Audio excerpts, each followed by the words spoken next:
Cəmiyyətdə belə bir fikir formalaşdırmağa çalışan insanlar var ki, dindar kəsim heç ehtiyaclara əl tutmur. Elə imam süfrəsi verirlər, ziyarətə gedirlər, amma heç ehtiyaclara da əl tutmur. Amma mən tam qətiyyətlə deyirəm, cəmiyyətimizdə dindar kəsim qədər, məscid əhli qədər bu sosial yardımlaşmada yaxından iştirak edən ikinci bir cəmiyyət yoxdur. Hər kimin iddiası varsa qoysun. Hər hansı bir təşkilat, indi dövlət səviyyəsində olan işlər bizim məsələmiz deyil. İcmalardan söhbət gedir. Fərdi qurumlardan, idarələrdən söhbət gedir. İnsanlar bir cəmiyyət olaraq öz hesablarına gördüyü işlərdən gedir.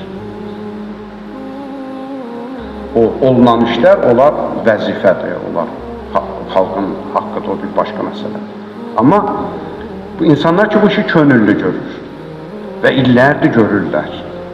Öz halal ruzilərindən 1 manat, 3 manat pul ayırmaqla hər ay, 2 ay, 3 ay ehtiyaclı insanlara kömək edirlər, yardım edirlər.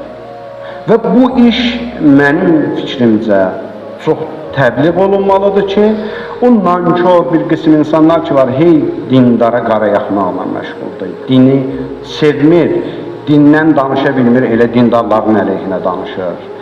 Allahdan danışa bilmir, məsciddən danışır. Bu onların gözünə göstərilməlidir.